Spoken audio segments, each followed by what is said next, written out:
Bismillahirrahmanirrahim. Assalamualaikum warahmatullahi wabarakatuh.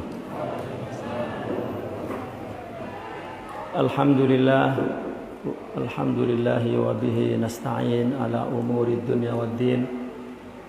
Wassalatu wassalamu ala asyrafil anbiya'i wal mursalin wa ala alihi wa ashabihi ajma'in, amma ba'd.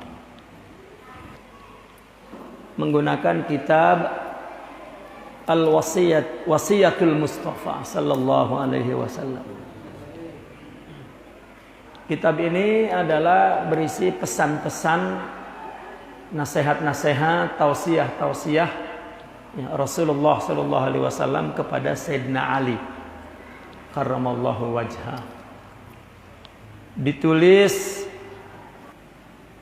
oleh seorang ulama bernama Syekh Abu Ishaq Ibrahim Al-Ansari Al-Matbuli ya.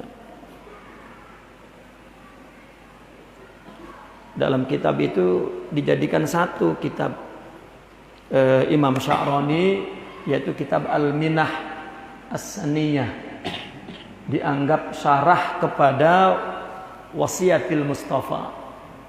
Kitab ini disebut Al-Wasiyatu Al-Matbuliyah karena yang mengumpulkan pesan-pesan Rasulullah menjadi satu risalah, satu kitab adalah Syekh Ibrahim Al-Matbuli. Namun kemudian disyarah oleh Al-Imam Sya'rani dalam kitab Al-Minah As-Saniyah. Saya memilih kitab ini kenapa? Karena dua kitab ini, baik Al-Minah As-Saniyah dan kitab Al-Wasiyatul Matbuliyah, itu adalah kitab yang sejak dulu turun-temurun dibaca oleh Waliullah Kiai Muhammad Jahari dan juga dibaca oleh almarhum ya, Kiai Abah Kiai Nawawi. Saya pun pernah ngaji dengan beliau kitab Al-Minah As-Saniyah. Kitab ini kayaknya diceger, dibaca hatam balik lagi, hatam balik lagi, hatam balik lagi, dua kitab ini. Baik dibaca oleh Ki Jahari dulu atau oleh Abah Nawawi dulu. Atau mungkin ketika dilanjutkan Abah Nawawi oleh Kiai Sofandi, Allah yarhamu, mungkin beliau juga membaca ini. Makanya ketika 2 bulan beliau menjelang wafat, beliau berpesan kepada Al-Fakir untuk ngisi pengajian Senin. Nah, maka ketika beliau wafat, ya, saya membaca kitab ini, tapi yang saya baca kitab Al-Minah As-Saniyah setiap Senin, sebulan sekali. Senin pertama setiap bulan. Bapak-bapak dan ibu-ibu, karena ini muqaddimah, saya juga akan membaca sedikit saja, kemudian kita tutup. Karena katanya sebetulnya sekarang pandemi ini lagi sedang tinggi-tingginya ya. Ini saya baca informasi ini, kita ini sudah zona merah ini. Ya Allah, di Indonesia luar biasa berani banget sama corona dah. Ya, saya sedikit aja membaca ini, insya Allah nanti ya, kita sambung bulan depan. Bismillahirrahmanirrahim. Alhamdulillahi rabbil alamin, wassalatu wassalamu ala sayyidina Muhammadin wa ala alihi wa sahbihi wa sahbihi wa sallim. Wa ba'du, fahadhihi wasiyatul Mustafa alaihi salatu wassalam li Ali ibn Abi Talib karramallahu wajhahu. Qala da'ani Rasulullah sallallahu alaihi wasallam fa khalawtu ma'ahu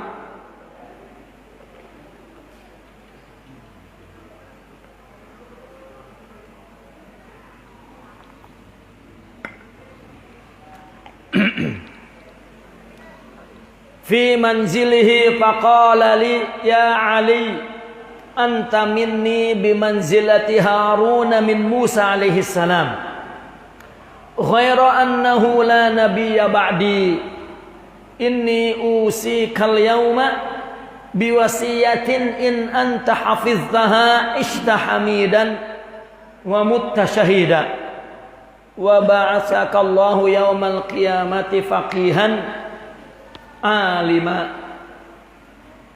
Segala puji bagi Allah yang menjadi Tuhan seluruh alam. Selawat dan salam kepada junjungan kita Sayyidina Muhammad sallallahu alaihi wasallam, kepada keluarganya dan sahabatnya. Setelah itu maka ini adalah wasiyatul Mustafa. Ini adalah pesan Rasulullah sallallahu alaihi wasallam kepada Sidna Ali bin Abi Thalib. Kita tahu beliau adalah sepupunya dan juga menantunya, dan termasuk Khulafa ar-Rasyidin yang keempat, termasuk sahabat yang paling senior, paling dulu masuk Islam, dan juga masuk ke dalam golongan orang yang dijamin masuk surga. Dan Sidna Ali ini disebut sebagai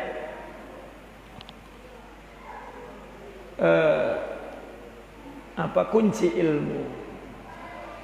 Ya. Nabi pernah berkata bahwa kalau aku gudang ilmu maka Alilah kuncinya. Karena beliaulah yang pertama memerintahkan untuk menyusun kaidah bahasa Arab untuk memahami Al-Quran dan hadis.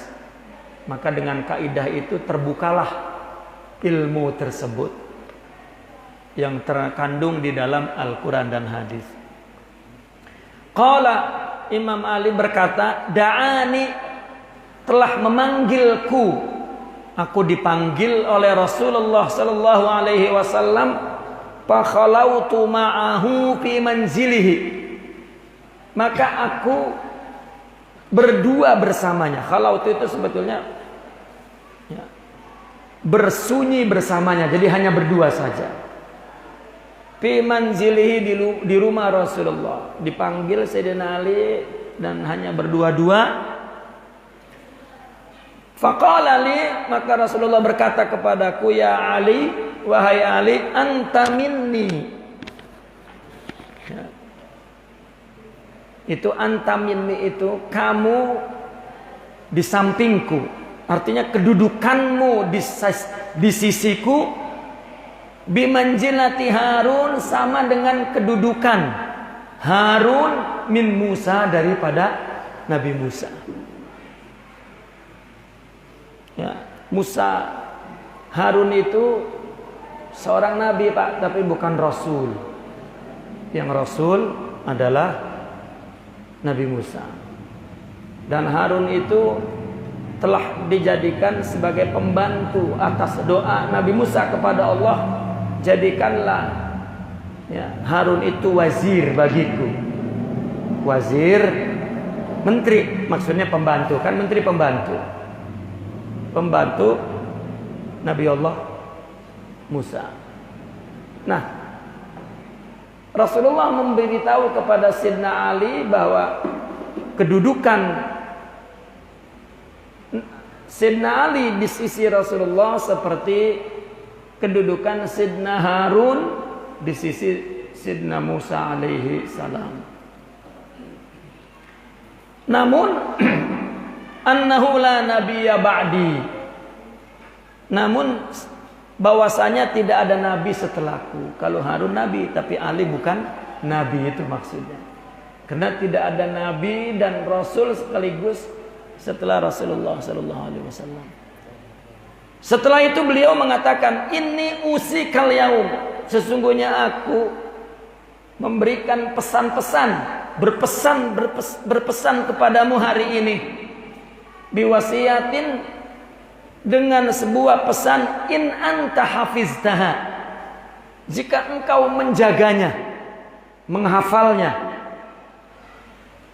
ya, mengesepnya, menyimpannya,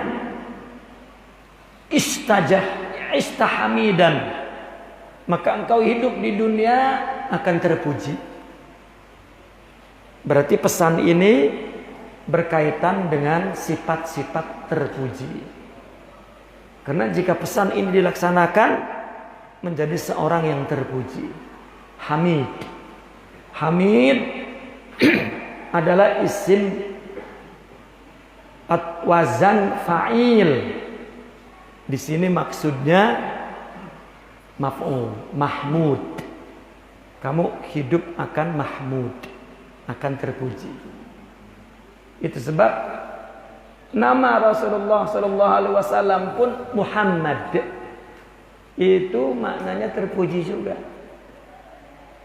Ya, orang yang punya akhlak, maka dia akan mahmud atau Muhammad, terpuji. Ya.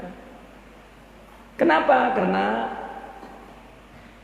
sifat-sifat mulia, sifat-sifat yang baik itu yang Allah anugerahkan kepada orang itu, maka dia menjadi terpuji. Ya. Mahmud atau Hamid atau Muhammad itu pecahan daripada masdar alhamdu. Ya. Nah, berarti pesan ini mengenai pesan akhlak, akidah, dan syariah. Ini yang akan kita baca selanjutnya nanti. Wa muttasyahida, dan jika engkau pelihara, engkau akan hidup terpuji dan mati menjadi syahid. Wa ba'atsakallahu yaumal qiyamati faqihan alima, dan Allah akan bangkitkan engkau nanti di hari kiamat sebagai seorang yang faqih. Ya, faqih pada saat itu bukan ahli fikih, tetapi faqih memahami agama, kandungan Al-Quran, itu faqih. Alima, dan menjadi orang alim. Alim di sini lebih kepada maksudnya adalah fahima, orang yang memahami tentang dunia, memahami tentang akhirat, memahami tentang Tuhan, memahami tentang makhluk. Itu alim. Nah, maka pesan inilah yang akan kita baca. Maka hendaklah ketika kita nanti membacakan pesan Nabi, masing-masing membayangkan seolah-olah kita lagi dinasehatin, dipesenin oleh Rasulullah SAW. Ya, maka hendaklah kita tidak mengabaikan ketika menuntut ilmu ini. Ya. Kan adabnya orang baca Quran, Pak, yang paling rendah sekali adabnya ketika membaca Al-Quran, diumpamakan seperti orang membaca surat kekasih. Ya. Orang dapat surat dari demenannya, ngebaca itu udah serius, Pak. Bahkan kalau takut terganggu dia ngumpet. Ya. Saking sukanya. Itu paling rendah tuh kita membaca Al-Quran tuh begitu. Paling tinggi seolah-olah Quran kita baca dan kita yang ngedengerin, seolah-olah itu kita lagi dikasih wahyu oleh Allah. Itu tinggi banget udah. Bagaimana Allah ngasih wahyu dengan kita, ilok main-main kita, celungak celinguk begitu. Nah, ini kita membaca wasiat pesan ya Rasulullah kepada Sayyidina Ali. Dulu Pak, orang duduk di depan Rasulullah diumpamakan seperti wa ala ru'usit toir katanya. Itu diumpamakan seperti di atas kepalanya ada burung. Coba bayangkan. Ini kita ini Pak, kalau ada burung takut kabur jadi duduknya. Gitu. Mereka duduk di depan Nabi seperti itu. Wa ala ru'usi toir, seperti di kepalanya itu ada dihinggapi burung. Bagaimana Sayyidina Ali dipanggil di depan Rasulullah berdua doang. Coba Pak, kita nih ngobrol sama orang berdua-dua doang. Dia makin melengos, kesel gak Pak? Lah, lu ngomong sama gua doang berdua. Lagi ngomong berdua, ada barang jatuh, pergi. Pakai perhatiin itu, nggak perhatiin. Itu juga tidak boleh tuh Pak. Dengan orang, dengan teman, dengan siapapun. Itu adabnya. Ya. Nah ini kita mendengarkan Rasulullah bicara berdua-dua dengan Sayyidina Ali. Dulu Al-Imamu Malik dia mengajarkan hadis. Hadis itu adalah perkataan Rasulullah Sallallahu Alaihi Wasallam. Ini zaman dulu, zaman ulama. Imam Malik sedang meriwayatkan hadis. Kan orang nggak tahu hadis tuh. Hadis apa aja? Hadis masalah ibadah, hadis masalah muamalah, masalah kehidupan. Nah, kan tidak tahu. Maka Imam Malik menyampaikan hadis itu. Di zaman Imam Malik Pak, sejak zaman sahabat sebetulnya, tabi'in. Imam Malik kan tabi'in. Imam Malik tuh udah ngaji seperti ini di masjid nih. Itu kagak boleh nyender. Nyender kagak boleh, nengok kagak boleh. Ya, kita mang udah jauh dah kayak Imam Malik. Ya. Tapi itu pun yang tua doang yang boleh nyender tuh. Yang muda mah jangan. Lah kalau udah masih muda udah nyender, nanti tua mau setruk. Ya mumpung gagah. Ya. Dan beliau jika baca hadis itu sudah wajahnya itu merah karena beliau merasa benar beliau membacakan tuh, tapi rasanya beliau sedang mendengar dari Rasulullah Sallallahu Alaihi Wasallam. Ya. Itulah etika dan adabnya dan lain sebagainya. Nah, kita baca satu wasiat saja pada malam ini. Kita akan sambung nanti bulan depan insya Allah. Jam berapa sekarang tuh? Jam 9:30. Nah kalau boleh saya tanya ini ya bapak-bapak, ibu-ibu nih, kita ngaji sampai jam berapa?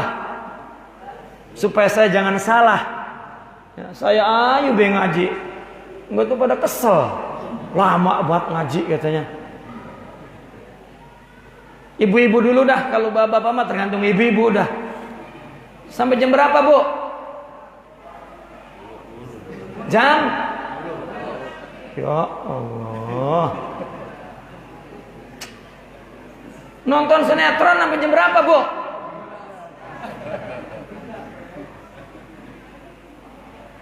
Ya Allah. Emang kalau ngaji mengantuk bawaannya, apalagi ibu-ibu nggak ngobrol. Makanya pegang kitab. Nggak ngantuk coba pegang kitab mah. Ya udah sampai jam 10 nggak apa-apa. Ya. Ini 8:30 tuh.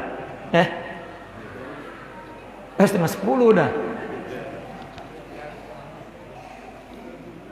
Ini saya baca 2 dah.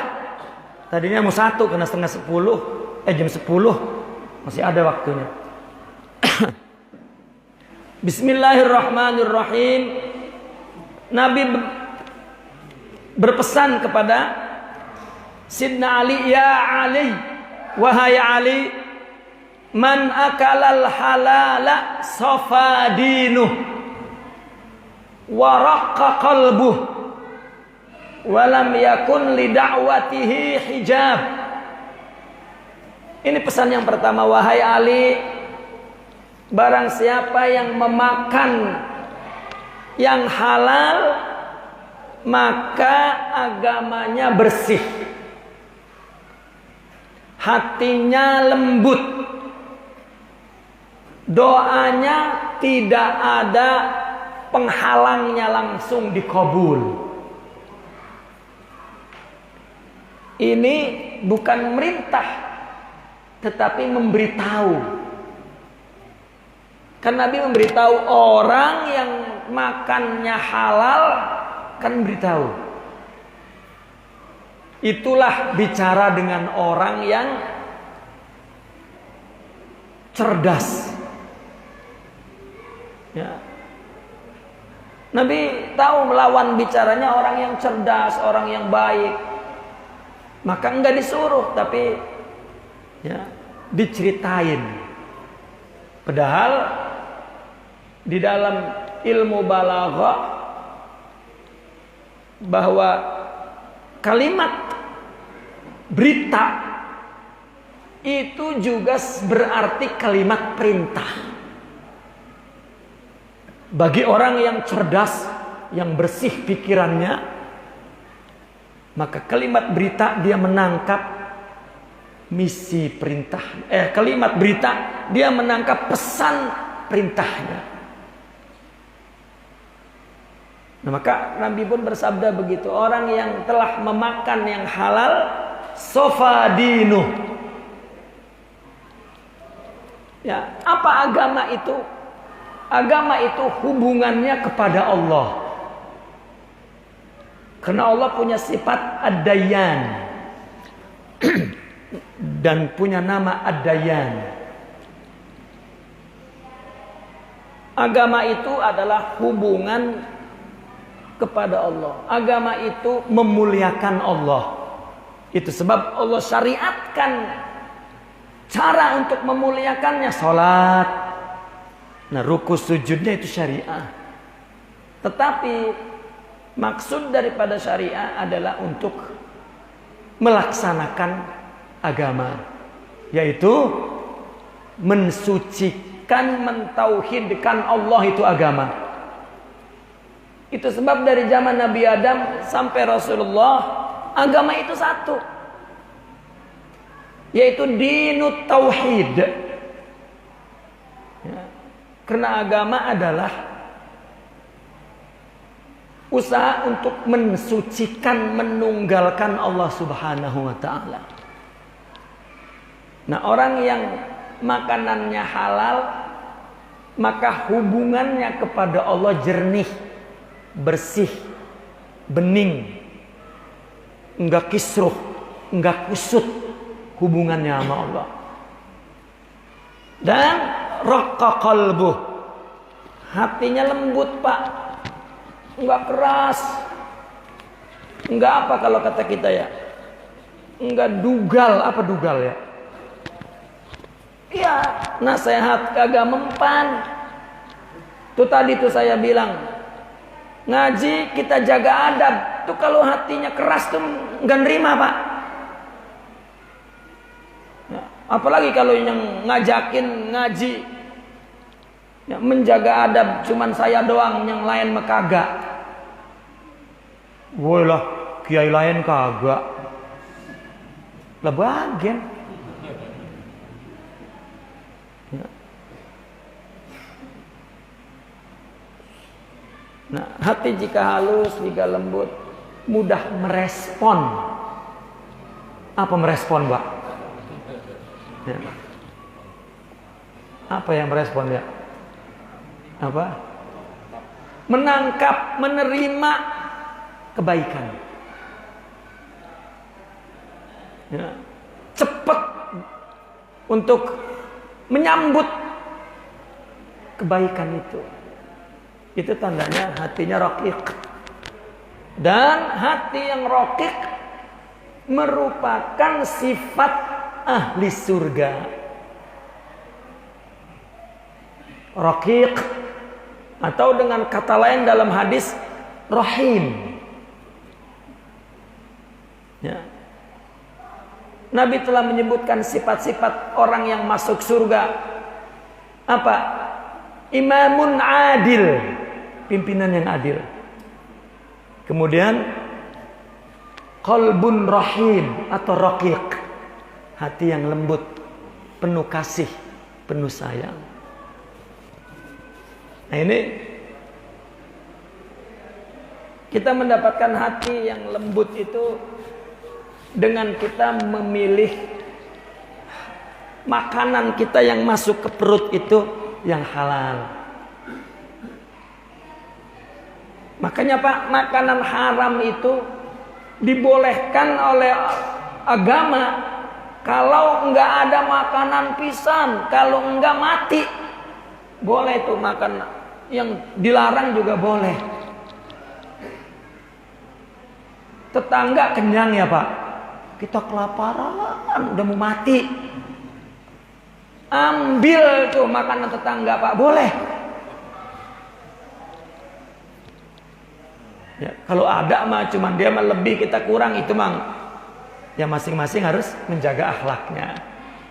Yang lebih kudunya mah bagi, enggak ngebagi lah, bagian berarti dia tidak melaksanakan akhlak dia. Nah kita yang kagak punya nerima, itu akhlak kita. Ya. Udah itu akhlak kita. Jangan nyerang. Tidak ada perintah dari agama. Karena kita itu masing-masing melaksanakan perintah yang untuk kita. Jangan nuntut yang untuk orang. Ini bini kita Pak, bader lebagen. Yang penting kita hormat dan sayang. Kecuali kalau mau kita tegur dengan niat ngajarin, mendidik, bukan marah. Ya kalau ngajarin atau mendidik berarti dia ibadah. Nah orang melakukan ibadah ya mesti dengan kasih sayang, dengan niat untuk memperbaiki, bukan niat untuk merusak, menghancurkan. Nah itu jika kita punya hati raqiq, punya hati lembut, semua yang kita ceritakan itu ya dapat dilakukan dengan baik. Dan yang paling mulia dari makanan yang halal, doa kita itu tidak ada halangannya, mulus diterima. Maka ada dalam kisah orang udah berdoa tidak diterima, maka dia mengadukan halnya kepada seorang soleh. Maka orang itu mengatakan, perbaiki makanan kamu dan berdoa. Padahal sholatnya jamaah terus, ngaji datang terus, doanya nggak dikabul-kabul dari makanan. Ya, dalam kesempatan lain nanti akan kita terangkan apa korelasinya, apa korelasi itu. Hubungannya makanan dengan doa dikabul. Ya, dan tidak ada hijab. Satu lagi dah. Ya Ali, man akala syubuhati ishtabaha alaihi dinu. Barang siapa yang memakan syubuhat. Subuhat ini Pak, makanan yang tidak diketahui hukumnya. Karena dalam hadis lain Nabi bersabda, al halalu bayyinun wal haramu bayyinun. Halal jelas, haram jelas. Wa ma bainahuma umurun mutasyabihat. Kalau perkara yang belum diketahui haramnya dan halalnya, ini berarti perkara yang mutasyabih, yang samar. Nah, maka agama mengajarkan kita, kalau ini tidak tahu hukumnya antara halal dan haram, sama-sama nggak diketahui, sama-sama mungkin, sebaiknya tinggalkan.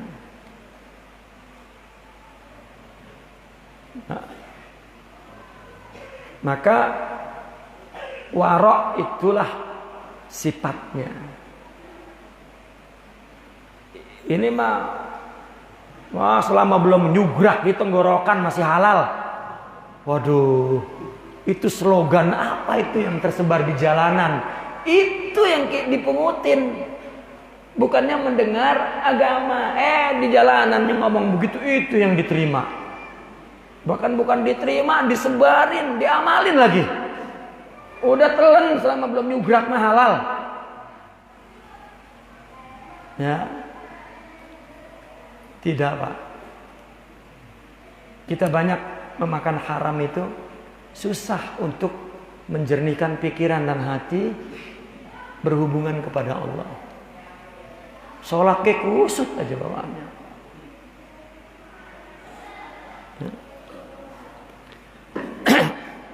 Itu sebab kata Rasulullah, ya Ali, orang yang telah memakan yang syubuhat, istabaha alaihi dinuh. Apa istabaha alaihi dinuh? Ini istabaha dinuhu alaihi. Jadi agamanya menjadi ragu atasnya. Jadi sama agama nggak yakin. Ya, kenapa kita sama agama sholat awang, ngaji awang? Kayalah ngapain sih emang beragama? Itu dari makanan, dari tidak bersih. Apa bae diembat.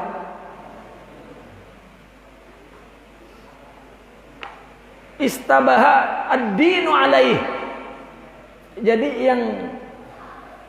yang terjadi pada dia ragu dengan agama. Ya. Begitu mendengar slogan, apa slogan itu, pepatah atau pituah yang lain, wah rasanya itu yang terang, tapi agama kabur udah bagi dia. Itu akibat tidak menjaga perut. Dan yang kedua, wa azlama qalbuh, hatinya gulita, gelap. Tidak ada nur, tidak ada cahaya. Apa yang dimaksud hati gelap? Susah berakhlak, susah menerima ilmu. Al ilmu nur, ilmu cahaya, susah. Al imanun nur, iman cahaya. Al akhlaqun nur, as-sabru nur, wal ridha nur, wal khusyu' nur, wat tawadu' nur, waz zuhud nur. Semua itu akhlak, itu cahaya. Tapi gelap. Ya. Waman akalal harama mata qalbuh. Kalau makan yang haram, mati udah hatinya. Itu yang subhat jadi gelap.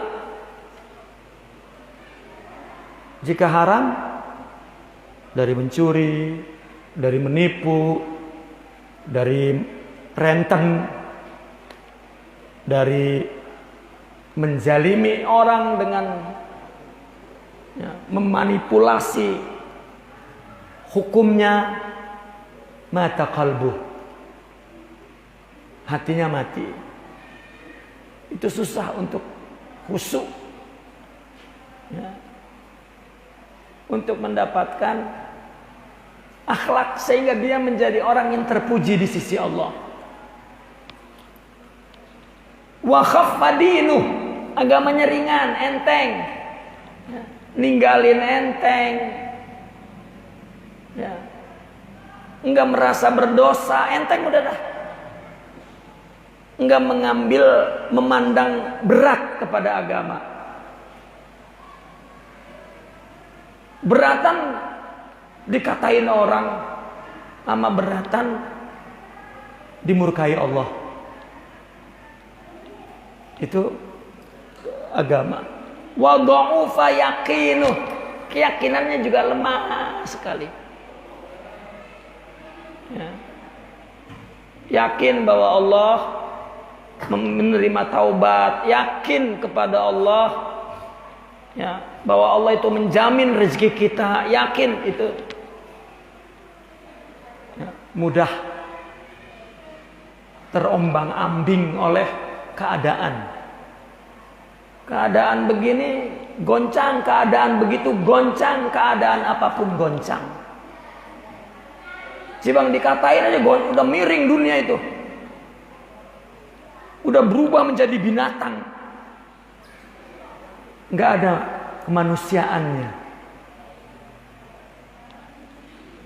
Wa hajaballahu da'watahu, doanya tidak dikabul oleh, dihalangi oleh Allah. Wa qallat ibadatuh, ibadahnya semakin menurun. Qallat. Ya. Artinya ibadahnya makin berkurang dan berkurang.